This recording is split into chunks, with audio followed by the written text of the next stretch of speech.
Hi guys, good evening. It is 7 o'clock on Thursday, May 19th, 2022.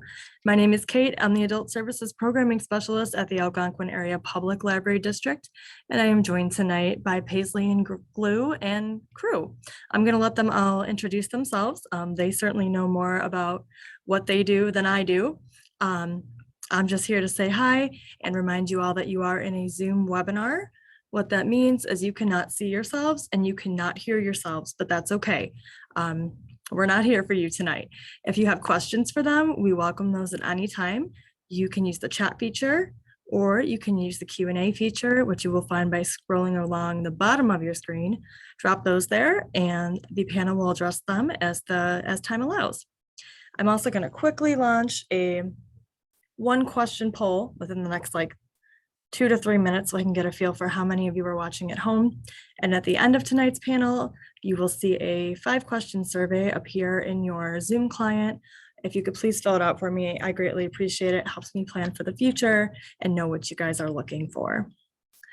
I think we're going to turn this right on over to Maggie and crew, and I'll be here if anyone has any tech issues. Go ahead and drop those in either the chat and the Q&A, and I'll address them. Thanks, guys. Take it away. Thank you. Thank you. Awesome.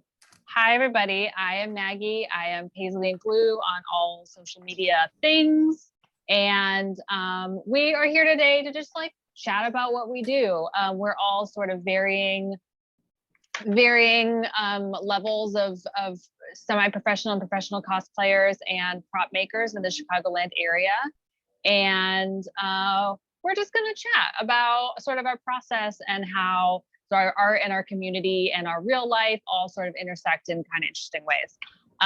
So that is me. I have been cosplaying for add a couple of years. I always forget now. So that 8-9 years now. But I am a professional costume maker for theater and TV and film in my day life as well. So it was an easy transition. I just went from making costumes for other people to making costumes for me, which is super fun. So that is me, and feel free to share what you do for your real job if you'd like to. You don't need to, but let's go over to Monica's to my right on my screen. So we'll do that first. Hey everyone, I'm Monica. I'm also known as Geeks A Go-Go on all social media platforms. I am actually an accountant by day, and I do my cosplaying as my sort of full-time job now as well. So I work 2 jobs, which is the best of both worlds, really. Currently, I am a cosplayer for Cephalofair Games, and I travel around shows like gaming conventions with them. I also stream on Twitch with my cosplaying making, and I also stream RPG stuff. So yeah, thanks for having me. How about Chris? You want to talk next? Just jump on in. All right. Hey, everyone. Chris here. Papa Bear Cosplay is where you can find me on all my socials. I started cosplaying 10 years ago now, and it's just been the most life-changing experience in my life. And I've also, I guess, professional cosplayer as well. I've traveled with conventions. I've done workshops. Prior to COVID, I did, cosplay workshops out of my house in my basement. And that's kind of how I started my background in kind of connecting with the community, is just getting together, doing that. Community is very important to me. And the great thing about cosplay is the fact that, so many different people from all walks of life can get together and just connect with the costuming and with the geekiness, nerdiness of it. And that's what really brought me into it. And that's been my story. For the past 10 years, I've been making costumes and teaching other people how to make costumes. And along the way, I've been very fortunate to travel around and cosplay professionally as well. Awesome. Fantastic. Tim? Hi, I'm Tim, HDC on social medias. I've been cosplaying for I think also about 10 years now. Do a whole bunch of stuff, multimedia things, all that jazz. Do a lot of work with conventions as well. Is that air conditioner loud? No, you're I good. can't hear it. Oh, You're good. Okay. Good. Do educational panels, tutorials. We also do a lot of like, cosplay repair for the REPOP convention. C2E2 will be at Florida SuperCon, and then also professional designer and fabricator in the industry for film, theater, commercial work as well. So I just I got hooked again making things ages ago, just from such an amazing group of like-minded people and everybody wanting to collaborate and share their knowledge. And that's one of the things that I like to do with the panels and whatnot, is just kind of give back and share with the mistakes and failures and experiences that I've learned throughout my career and whatnot to help better grow the community. Yeah, absolutely. I feel like paneling is like, and we're doing workshops is really fun for me too. And I'm hoping to be able to do more of that now that things are starting up again. So along those lines, like I'm always really interested to see like what people do in their real life if they don't do it full time, and then B, like how you sort of maneuvered into this kind of work, because it's like a you have to take that step at some point, right? Like we all started somewhere with like, oh, going to a convention, like let me wear a costume, like that's kind of fun. And then like, I don't know, like I feel like you get bit by a bug and then it sort of turns into something more serious, whether or not that's someone encouraging you to like take that extra step, or just opportunities coming your way sort of just kind of out of the blue, which definitely sometimes happens. What was your journey? What were your journeys? Anyone can just jump in. I'll start. I have a day. Well, I have a couple of day jobs. So I'm a realtor. I realtor by day, cosplayer by night. And for me, when I first started doing this, I just fell in love. It was like, oh, I want to do this all the time. And I started doing it like all the time and doing commissions and things like that. But it just like overwhelmed me. It's just me. So I was just totally overwhelmed with the whole process. And, in making things, a lot of it is just custom. So I would never just by myself be able to make enough to support me, my kids, yada, yada, yada. So I am, even though I go around to conventions and I do this professionally, this is not like a complete business venture for me. I am still very much a hobbyist as far as, costuming and taking on large projects and things like that, because it just fits my lifestyle. I like what I do as my day job, and then I get to go to conventions and do workshops and things like that on the side, as part of like my leisure activity and hobby activity, even though I take it so seriously. So that's kind of been, my journey. I loved it. I did it. And then, because it's just me, I was like, I couldn't sustain it. So I just kind of transitioned to just the hobbyist part of it. And I enjoy that as well. And I know like Tim and he's heavy. Well, he can tell you his own story, but people like Tim and things that just kind of just do that. For me, that just was way over what I was personally able to handle as far as orders and shipping that comes along with it, and all the logistics and things like that you don't really think about when you just made a Marketing, costume. all the admin stuff. Yeah. Right.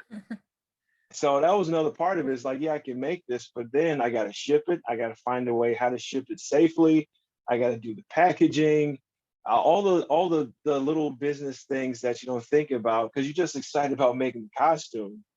Then it's like, well, there's a whole other side to this that needs to be considered. So that part of it, after a while, I was just, I can't.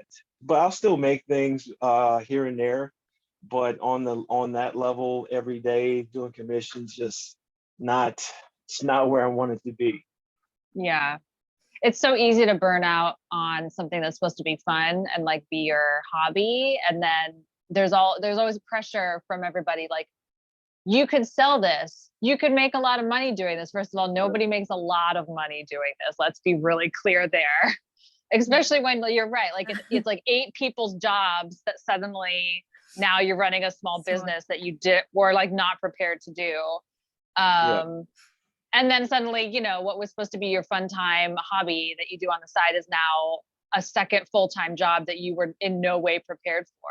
And so much of cosplay too is, I think people who are looking to have things built don't understand that when you're making a one-off costume, there's all that R&D that goes into the front end of a build that it's really hard to charge somebody that amount of time when you're not going to make it again.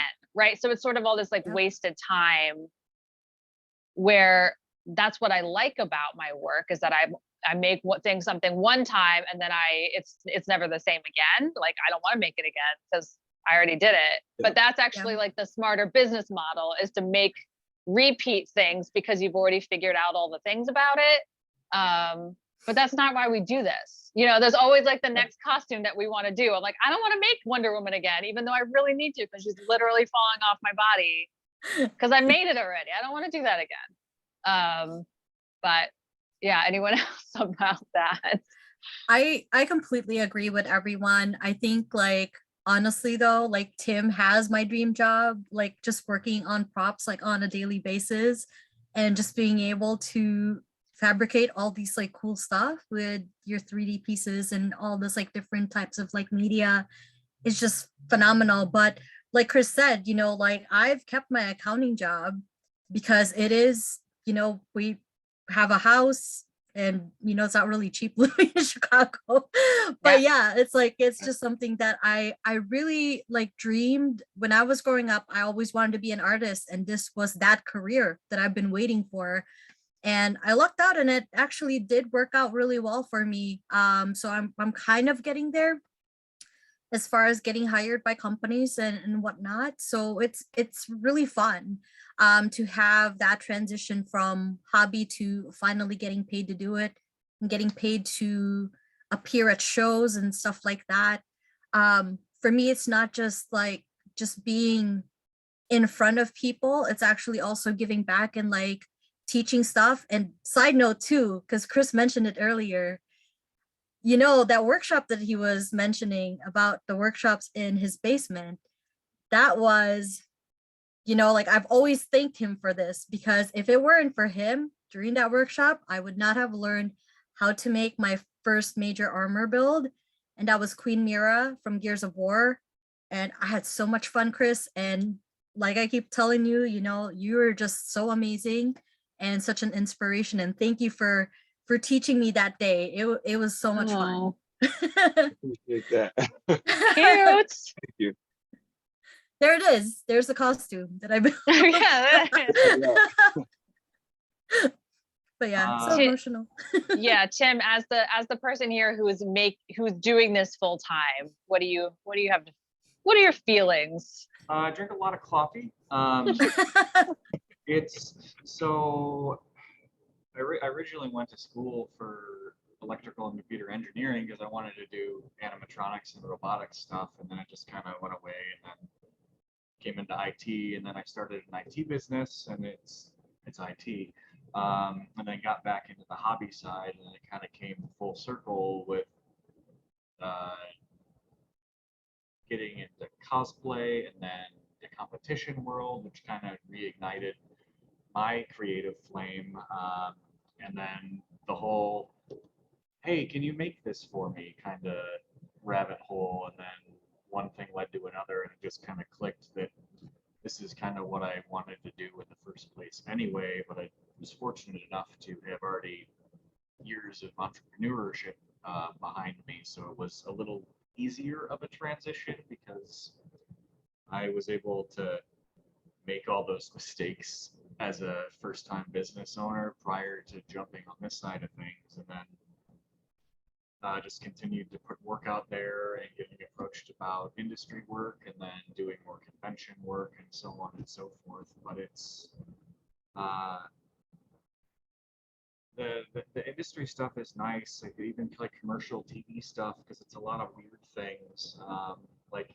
Made a pair of 22-inch shoes for a weird carbon footprint commercial and things like that. But it's like Maggie was saying, and Chris and everybody was saying, it's a lot of hats, because you're not just making, you need to manage your social media, you need to manage your finances, you need to manage inventory, you need to manage material intake and output and literally everything. I feel very, very lucky and fortunate enough to be able to get a standalone shop in a building with industry folk that can help and mitigate some of that, because we share a lot of resources. But it's still a lot of long days, very fast turnaround times and things like that. It's taxing,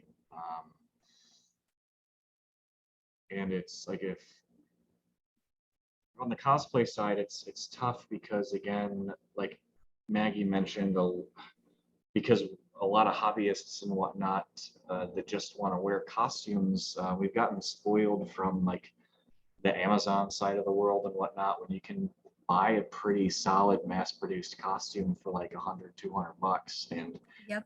when it comes down to it, the time that we as makers put into this stuff, like if you actually math it out with materials, you're looking at 4 to 5 figures for a costume, and it's just not feasible to do that as a one-off. A lot. So that's why a lot of times people who stay in like the convention scene do like smaller repeatable things and whatnot. But it's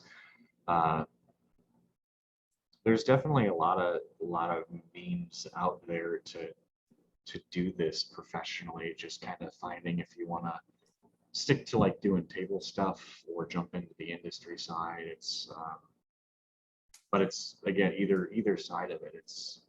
It's a lot. And I'm almost 37, and I don't have the energy that I had 10 years ago. So, but it's, again, Yeah. I am happy and lucky to be able to make things and pay the bills. And I know I'm more fortunate than some to be able to do so. So I'm just happy trucking along. Yeah. Someone commented that you're a little hard to hear, so if you want to move a little bit closer to your Or I microphone, could talk louder, because I am talking. or you could talk very louder. I quiet. know, Is this you're better? not. Glittering and. Yeah, I think that is. Yeah. Okay, I will just panel talk, because I'm talking quiet, so I apologize. Yeah, you're right. The comment of like, there's so many different veins you could go into. Like there's like being a personality, being a guest, being a workshop host, having a product that you sell, being a judge, being a commissioner, like all of these things.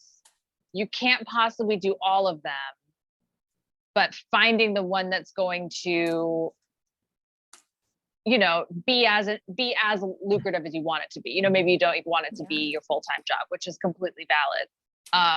You know, how many people I could count on, probably not one hand, but like there's very few people doing this as their sole job. And a lot of people have sort of alternate income streams coming in from other sort of maybe adjacent projects. So I feel like there's often sort of an unrealistic expectation that you're suddenly going to like make it as a professional cosplayer.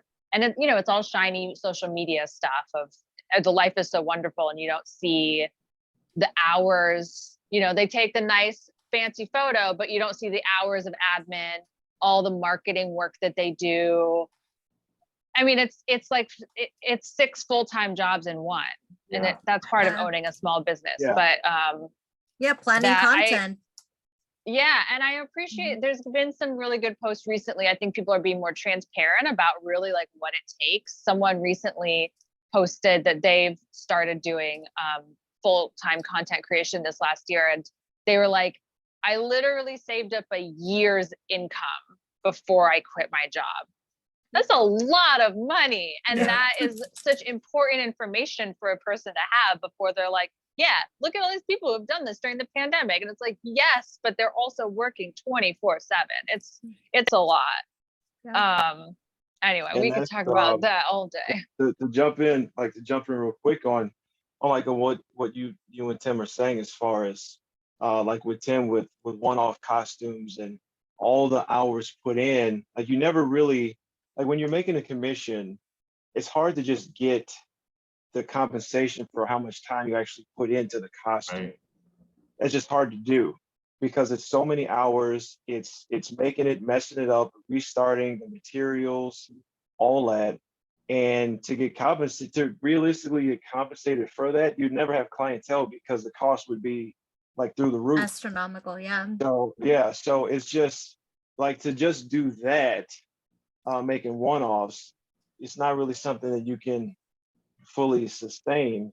And then so you have that part, and then on top of that, Maggie, what you were saying as far as all the different avenues that you can take, it's like people ask me all the time, like, you know, I want to be a professional cosplayer, like how do I do this, how do I do this? Like,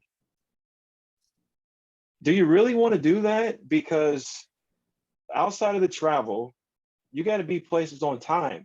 You got to put on that smile. You got to be a professional. You're at a convention at your table, you are on the whole time. You don't get to be rude.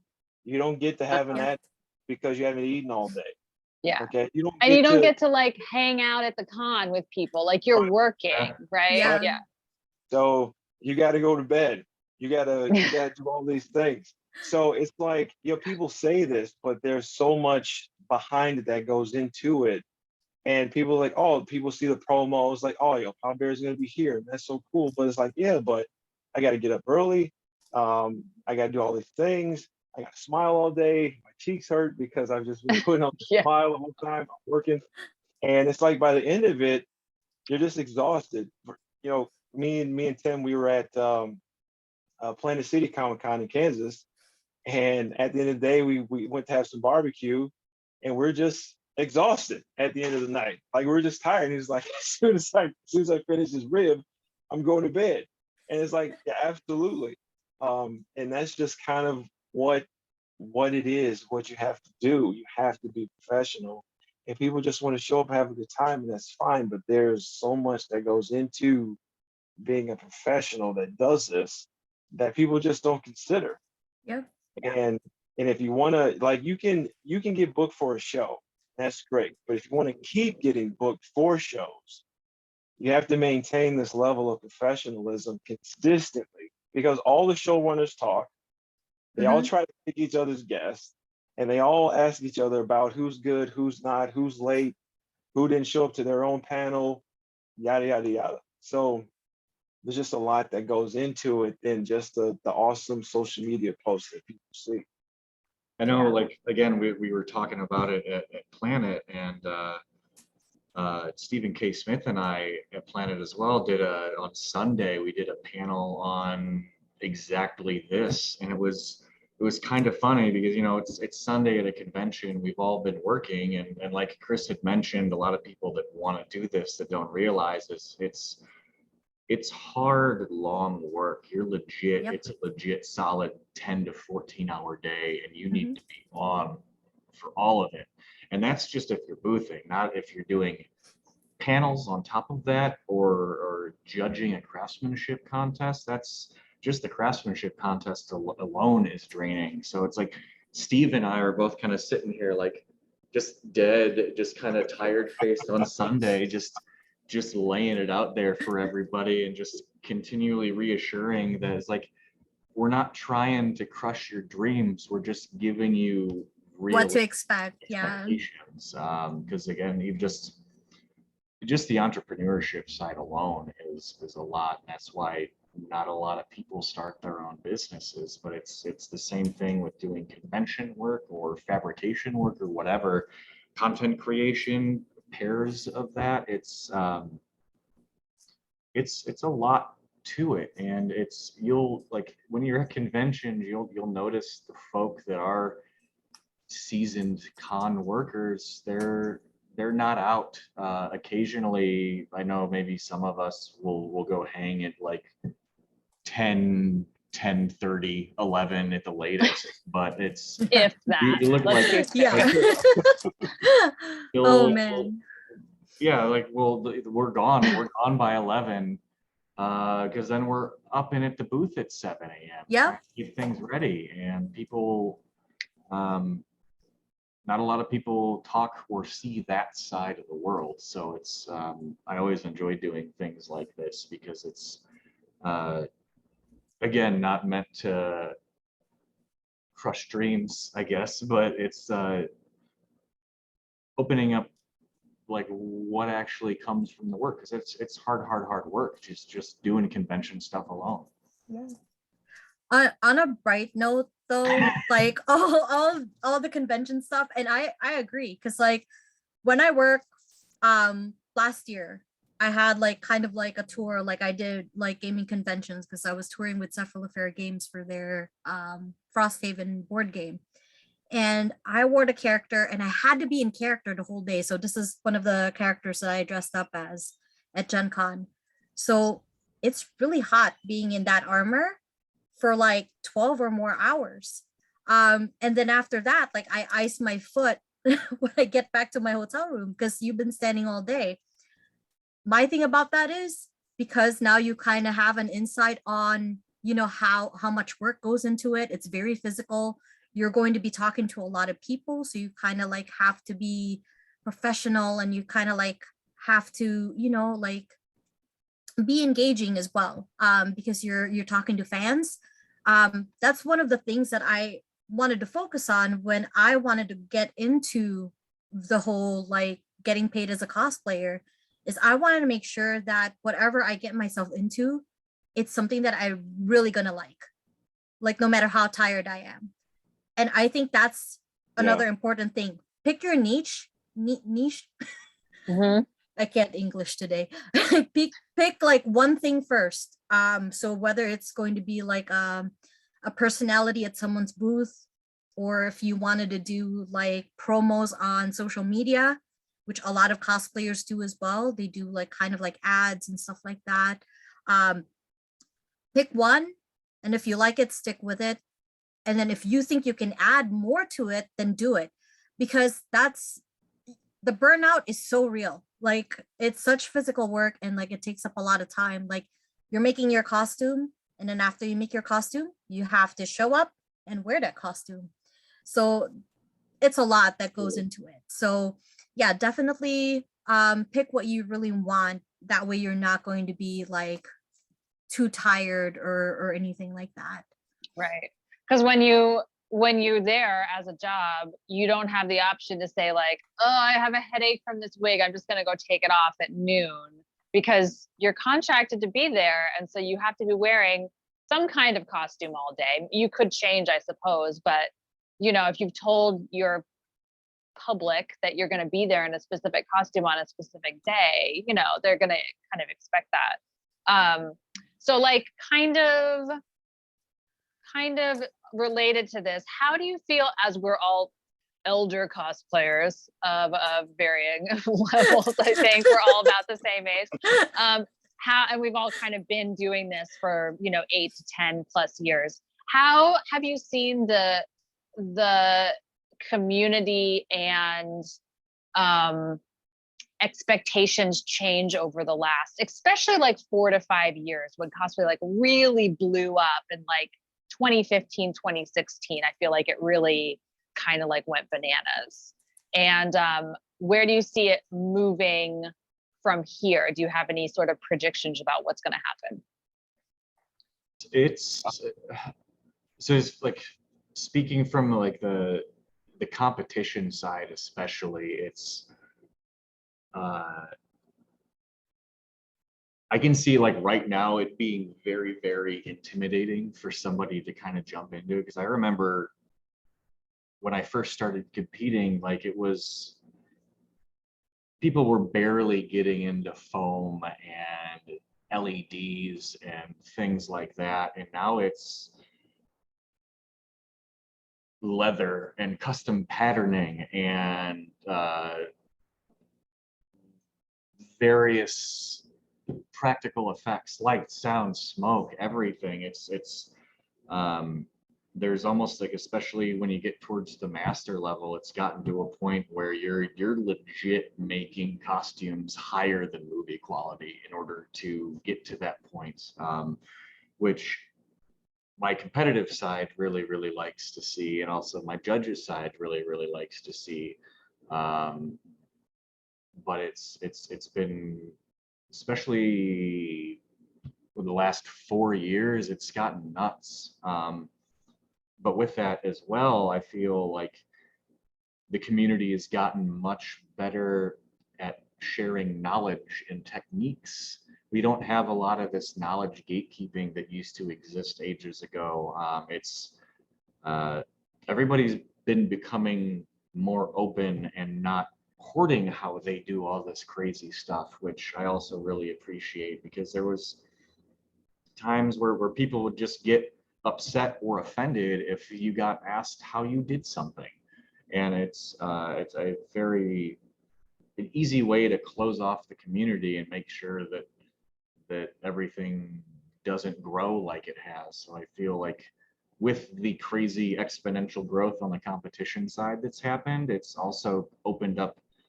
It could also be because of how much of that knowledge has been shared. And I feel like it's gotten things more mainstream and made things more accessible for the youngling cosplayers and whatnot going in, because there is so much more information out there now. So it's, for me at least, that's something that I've really enjoyed seeing as we progress into this crazy world. Yeah, I'll say it is a weird, it's a weird place, because just addressing the competition side first, like the barrier to start winning competitions is higher than ever, at every level, from beginner, intermediate, master. Like the hurdles to place now in these competitions, it's sky high, where just years ago, it just that barrier wasn't very high at all. But now, even as a beginner, you got costumes with wings that move. You've got LEDs. You have plastics, foams, prints, resin. People are using all types of stuff at every level. So I feel like if you're going to come into this wanting to compete, the barrier is very high. Mhm. But also, because cosplay is so popular now, literally anybody can do it, because Miko Costumes, Amazon, they all make quality costumes for 100, 200 bucks Yeah. that you can just open up the package and wear. So it's more accessible than ever, for any hobbyist to get into, which is good. But as a competitor, it's harder than ever, Yep. because the skill level, for everyone is just very, very high. And that's just so, like, over the years, it's just so interesting to kind of see that hill just get harder and harder to climb, considering where I was. Like, I put on my first costume in 2012.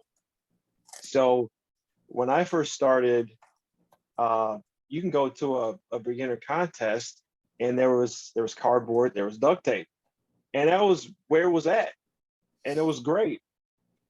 That's not a thing anymore. Mhm. But also too, back then, like, there was very few YouTube videos, if any. There was no ebooks to buy. There was very few creators in 2012, 2013 putting out stuff.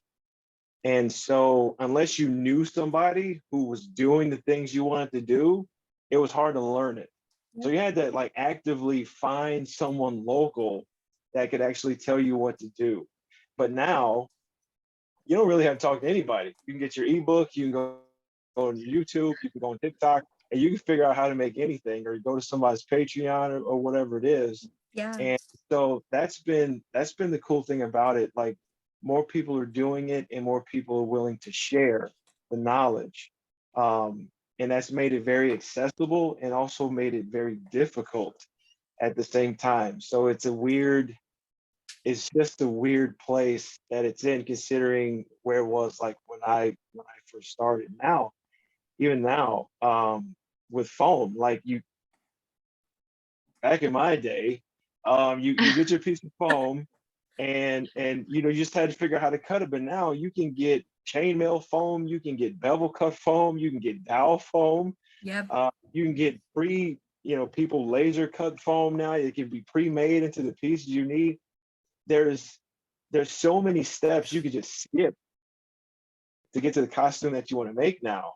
Where back then, like, if you know how to do it, that was it. You had to figure it out, or it wasn't going to happen. So that's also been interesting to watch, how cosplay's grown in that way as well.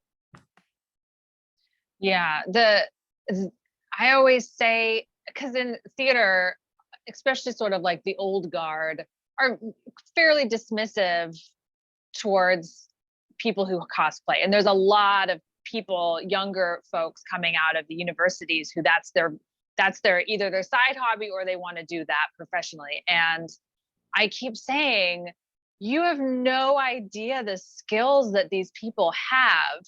Some of them who aren't even, making costumes for theater or whatever, and they've learned like professional level costume and prop making skills for this cosplay hobby that we're all just kind of doing for fun.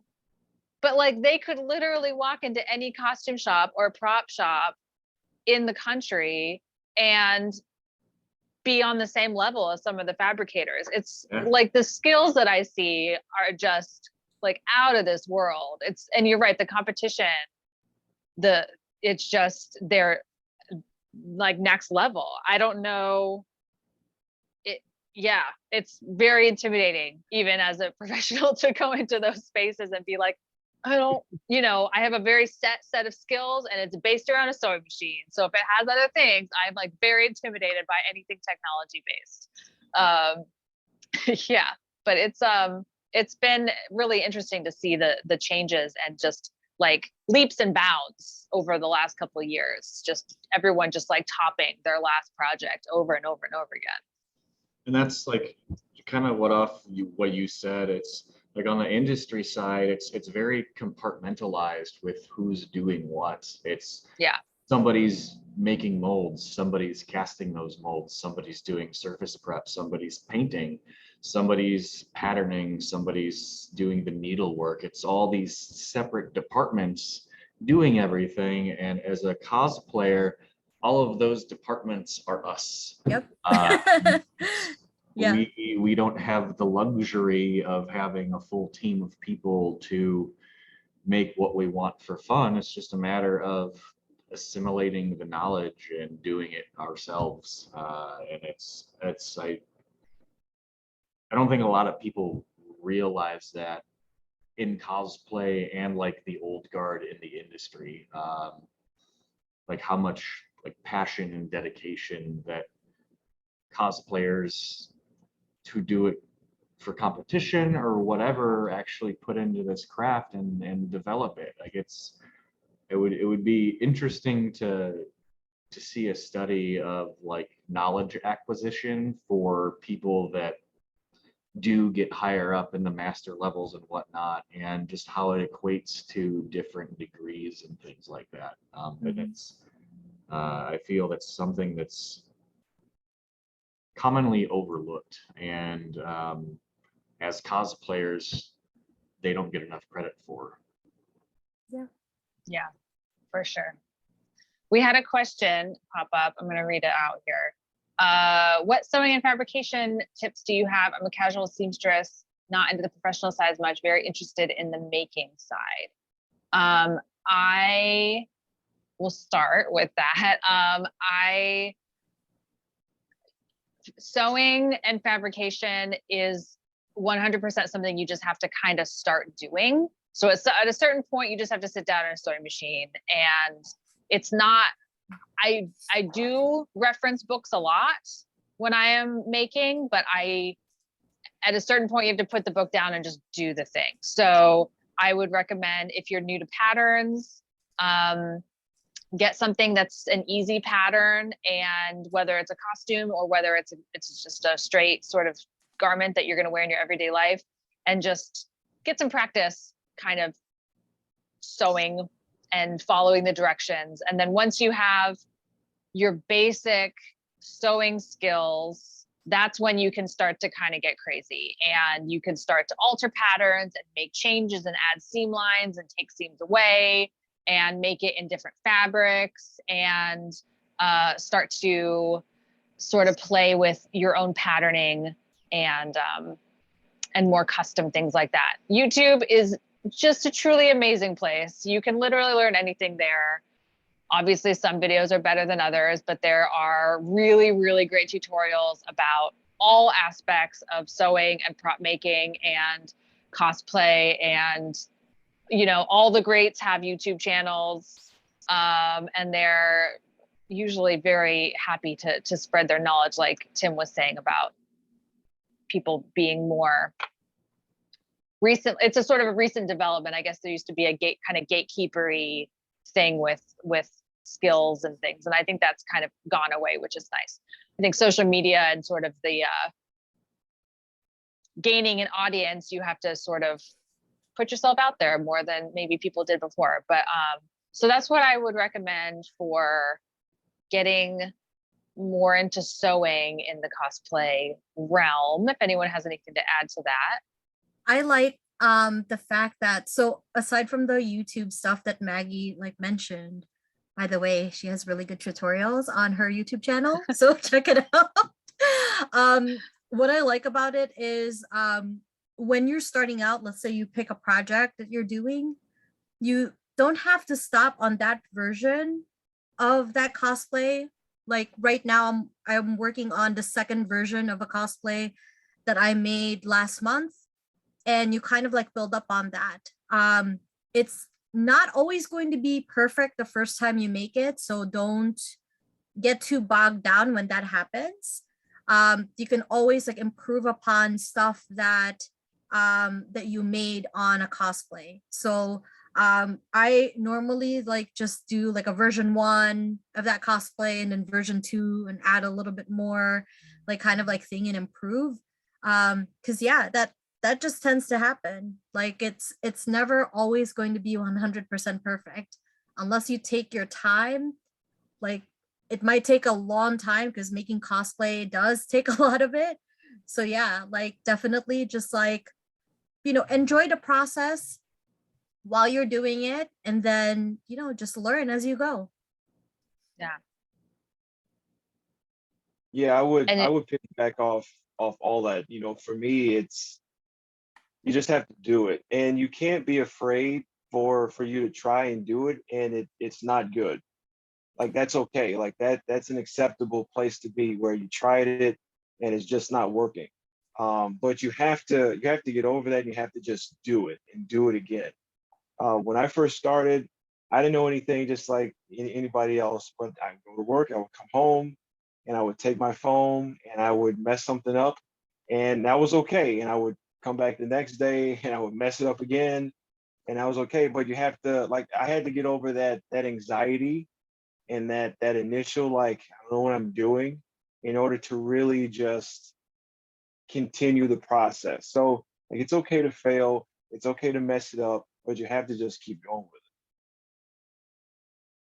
it. Yeah, it's one of those things where, again, just like everybody has said, is you just need to do it. Definitely do some studying first when you pick up the skill sets, but do it, mess up, figure out what you did wrong, try it again, just repeat it. It's you're going to fail, but as you continue to fail, you learn how to further yourself along. And especially if it's something that you decide to do more professionally, those failures will allow you to navigate unforeseen circumstances when you're trying to turn something around quickly, and then you further learn and you further build your process. So just like with anything, it's just a matter of doing it and the repetition behind those skill sets. And that's just how you improve and get better. It's practice. Just keep practicing. And we're all problem solvers. You get to a certain point and you have to sort of turn into a problem solver, even if that's not your normal sort of MO. And there's no right or wrong answer here, but what is the process of creating a cosplay look like for you all? Like, are you a planner? Do you kind of figure it out as you go along? Do you make patterns? Do you like just fly by the seat of your pants? I know some people talk about like free patterning with foam, and I don't, that's like not how I work at all. So I'm like, I don't understand how that works. But if it does, that's awesome. If it saves you time in the long run, that's great. But so I'm definitely a planner. But what about everybody else? I've been really stubborn with this over the years, but now I'm learning more that mock-ups are always like a good thing to do, even if it takes a little bit of time. So with foam armor, like I use cardboard to mock up and see if like the shape is like proportionate to my body. And then for sewing, like I do mock-ups for my dresses and whatnot. Unless I have a pattern that I've already perfected prior, that I can reuse, then I'll do a mock-up for it. Things like skirts are like easy to do because they're adjustable and stuff like that. But yeah, mock-ups are important. I also try to find something that I already have. That way I don't have to repeat it again. It's been like a big thing for me, like lately, to be a little bit more sustainable and budget-wise with my builds, because fabric and all these materials cost a lot of money, and getting all the tools that you need to make stuff also costs a lot of money. So incorporating that aspect of being able to reuse something that you have from your previous or other cosplay and incorporate it to something new that you're building is something that will not only save you time, it will save you money as well, and it will save you the stress and not have to con crunch. That's the secret. Yeah. I used to be a wing it kind of guy. And then I learned how much I like sleep. But it's, you know, it's especially like when you get more into the professional side and even the competition side, it's very, very beneficial to have some kind of plan in place, some kind of pattern in place. I'll usually tend to break things down into, let's say if I'm doing a crazy build, I'll do, say, my soft goods, then my hard parts, patterning for both any surface preparation and finishing techniques. I'll break that down for the particular hard parts. If there's any proprietary aging and distressing that I need to do on my soft parts, and then I'll go into my practical effects subsystems and kind of break those down. So if it's just lighting, what kind of lighting, if there's any animatronics, if I'm doing smoke effects or sound effects, and just kind of break all those parts, and then also kind of think about how I'm going to power them, how I'm going to integrate them into my soft goods. How long do I want to wear this dang thing? Because especially on the competition side and even like industry stuff, like competition side, you're going to be in this costume for a long time. If you're making something for film or TV or commercial work, somebody else is going to be in it for some time. So you want to build in those comfort factors as well, with shoes and cooling layers and ease of wear and ease of disrobing as well. So I'll begin to break those down, because when I was in just the wing it stage, none of those things existed. And I would still try to power through and wear something that was absolutely miserable for 12 hours a day. And it would be very disagreeable. Yeah. And as elder cosplayers, our bodies cannot handle that anymore. And we have to think about how we're going to be able to take our shoes off and how to go to the bathroom, because Yes. it's not possible. How to balance those wings on your body so your back isn't in some sort of weird configuration all day. I made that mistake one time. Never again. Never again. I know for me, if I sit and think about to think about a product for too long, I'll lose interest. I won't want to do it. So I have to like get started on it right away, or else it's just not gonna happen. So a lot of times I'll just grab the material and just start working with like a basic idea, but nothing very concrete. Because I try to plan and pattern. It's like, okay, this, I'm gonna do this and this, I'm gonna do that. And they just never end up making it because it was just stuck on paper. So, over the years I've learned that I need to get started on something right away and just kind of make the mistakes as I go along and maybe do a piece over, or else it's just not gonna happen. So a lot of my process is starting it, cutting out pieces, seeing if I like it, seeing if it fits, and then if it doesn't, doing it again. Now I can afford to do that because I work primarily with foam, which is pretty cheap.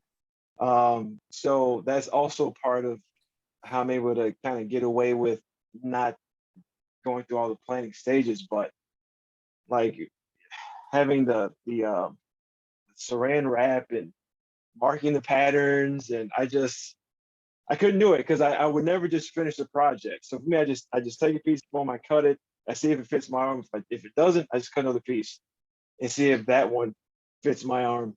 And then that way I find I actually get things done because I'm in the process of doing it. And I don't get the analysis, the paralysis of analysis part of, Oh, which is where Yeah. I would kind of run into that. Yeah. I'm writing that one down. So here's a follow-up question to that. I'll start with Chris because you were just saying this. Do you start with the easy thing that you know exactly how to do it, or do you start with the hard part that you're like, I'm gonna have to do some like figuring out as I'm going here? I start with the easy part because I want to like warm my way up to the harder stuff. Typically, I don't know why. Typically, with every costume, I start with the gauntlets, the arm pieces. Um, I don't have any particular reason for this. It's just the way I've been doing it for years. I always start with the arm pieces, and then I kind of work my way up to the chest, shoulders, legs, and what have you. But um, because it's usually a smaller piece, I start to kind of visualize, okay, this will be pretty simple. And then I can work through the next part and work through the next part. Um, Starting with the hard stuff first, it's that same thing. It's like, well, I got to make something that's 6 feet and it's got to break into 3 different parts so I can transport it, and I'll just get in my head. So I go small, then I slowly work my way up to the big part, because I know the big part is going to take me a while. But if I have, let's say I've got 50% of the costume done because that was easy, that motivates me to finish that next 50% because I'm halfway there. But if I start on that hard part and that takes me so long to do, it's like I'm not doing this. Yeah. I got none of the Yeah. rest of it anyway, so I'm not going to just do this. So if I do the easy stuff, it's like, well, I've already got the legs done, I've got the arms done, let me just finish it, opposed to starting with the big piece and then it's just I'm not doing that. Yeah. So yeah. Yeah. I'm the same way, but then it means that I've also left the hard thing till last when I usually don't have as much time, because I've sort of like messed around making everything look perfect. And then I'm like, oh God, Yeah. we're 2 weeks away from it. I haven't started the wings yet. That was Maleficent. And it was a long 2 weeks, I'll say that. Yeah, it was many work hours to get that done. I start with the hard part first for my builds, and then if I'm stuck on something, when I take my break, I work on the easy part, because then I feel like, I don't know if anyone else experiences this, when, like, for example, when you're sewing, you're kind of like in a trance because you've done it so many times, and you've done it like, like it's kind of like natural to you already. So that's like, I'm thinking while I'm sewing something, and it just like, oh, okay, so now that I'm kind of like calmed down from that, then I go back to the hard part and then just try to see if I can get through it again. But yeah, Yeah. I guess it's not really starting then from the hard part. It's kind of just like I sneak it in when I can. But yeah, that's just how I do it. Smart. Somehow we're okay. Yeah, go ahead. Go ahead. Somehow it's already 4 minutes to 8. I don't know how that happened. Oh. I was just gonna say, like, I'll try to gauge what's not necessarily the hard part, but what's I feel is going to be the most time consuming, because sometimes they're not necessarily the same thing. And like when I was doing the big glowy guy for Project Ebon Blade years ago, it was before I started even thinking about 3D printing. So like all those hard details I'd sculpted by hand and then molded and casted and blah, blah, blah. And that's not a quick process. I enjoy sculpting, so it's not necessarily a mentally intensive thing for me, but I knew that was going to be the most time intensive, where like the foam parts and stuff I could crank out in a crunch mode if I really needed to. So I kind of try to break things down that way. Gotcha. Okay, last question, and there's going to be a last question, and then plug where people can find you, social media stuff. Everyone always asks, what's your cosplay bucket list? What's the thing you've always wanted to make? We're changing it up. I saw someone suggest this the other day, thought it was brilliant. Cosplay nightmare. What is a costume you never, ever want to make for whatever reason? The problem is I haven't actually, I know, I didn't, even though I knew I was going to ask this, I didn't think about it either. Great. I'm Paisleyandglue. You can find me Paisleyandglue on everything. And Cosplay Nightmare. I never, ever want to make something that I have to paint myself. Not even a specific thing. I never want to do a full body paint situation. It just sounds hellish, just horrible. I just never, ever want to experience that. I could do a face. I have a character that I paint myself for the face. It's okay. It's not my favorite. And I still almost never wear that because it's really annoying. So that's me. It's not so bad. You get used to it. Okay. With yeah, like I concur. Like that whole body paint, I have no, it's a no for me. Like I thought about like a couple of things that I wanted to do, full prosthetic, everything from head to toe, and I was just like, you know what, it's not happening. No. It's not my thing. So yeah, that's my nightmare. You can find me at Geeks A Go-Go on all social media platforms. I never want to touch chainmail again. I don't know if I will be able to fulfill that promise to myself, but it is one of my least favorite things to do. I am HDC Fabrication everywhere. I did Drax one year, and that was like full body paint. I thought it was a lot of fun. I don't know if you guys paint is great. But as far as, I never want to make wings again. I made wings for my Legend of Dragoon costume, and it was an absolute nightmare. Partly because I didn't plan for it, because that's not how I operate. So that was part of the problem. But I never want to do that again. We'll see if I hold to it, but Okay. would not recommend. Where can they find you, Chris? Oh yeah, Papa Bear Cosplay at all my socials. Thank you. Amazing. Okay, perfect. Look at that. It's 8 o'clock. We did so good. Yay! Thank you, everybody, for did. coming You and did do hanging so out with good. us. And this was super fun. And we could obviously talk for hours. We got through like 4 questions. I had like 12. So here we are. And we'll just have to do it again at some point. And I hope everyone has a great Thursday, and we will see you all soon. Thanks, Thank you so everyone. much. Thanks, guys. Thanks for joining us. Bye, y'all.